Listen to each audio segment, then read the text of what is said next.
2019లో YCP గెలిపే ఒక తీవ్రమైన తుఫాన్ హెచ్చరిక లాంటిది ఆంధ్రప్రదేశ్ రాష్ట్రానికి. అంటే జగన్మోహన్ రెడ్డి గారు అధికారంలోకి వచ్చిన కాడ నుంచి ఆంధ్రుల జీవనాడైనటువంటి పోలవరాన్ని ఇవాళ నిర్జీవంగా చేసేశారు.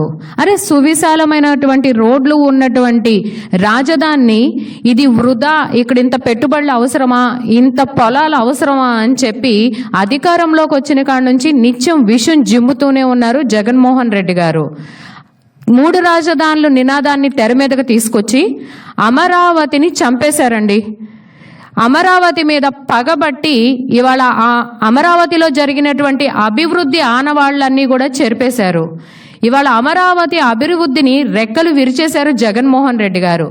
ప్రపంచంలో ఎక్కడా జరగని విధంగా, ప్రపంచంలో ఎక్కడా జరగనటువంటి దొంగతనాలు ఇవాళ ఆంధ్రప్రదేశ్లో జగన్మోహన్ రెడ్డి గారి ప్రభుత్వ హయాంలో రాష్ట్ర రాజధాని అయినటువంటి అమరావతిలో జరుగుతున్నాయి.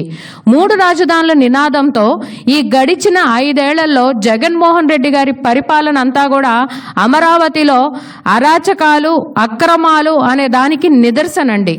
అరే, ఒక మినిస్టర్ గారు చెప్పారు, బుగ్గన్న గారు చెప్పారు అని చెప్పి రోడ్లు తవ్వేస్తారు, పైపులు దొంగతనం చేసేస్తారు. బాపట్ల వైసీపీ ఎంపీ గారి అనుచరులు ఎంపీ గారి కనుసన్నల్లో రోడ్లు తవ్వేస్తారు, మట్టి కంకర దొంగతనాలు చేసేస్తారు.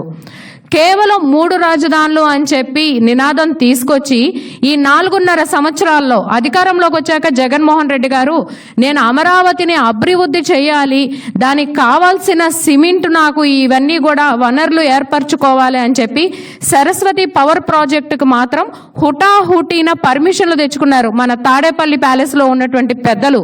ఇది ఆంధ్రప్రదేశ్లో ఉన్నటువంటి ప్రజలందరికీ కూడా తెలిసిన వాస్తవేనండి.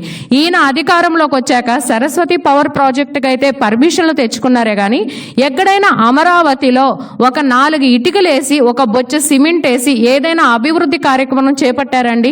చేపట్టకపోగా ఈ అధికారంలోకి వచ్చాక ఎక్కడా కూడా లేని విధంగా, అంటే రోడ్ల మీద దొంగతనాలు జరిగినాయి అనంటే సహజంగా బైక్ దొంగతనం జరిగింది, లేదంటే కారు దొంగతనం జరిగింది అని మనం వింటాము. కానీ ఆంధ్రప్రదేశ్లో రాజధాని అయినటువంటి అమరావతిలో రాత్రికి రాత్రి రోడ్లే దొంగతనం అయిపోతాయండి, రోడ్లే మాయమైపోతాయి అన్నమాట.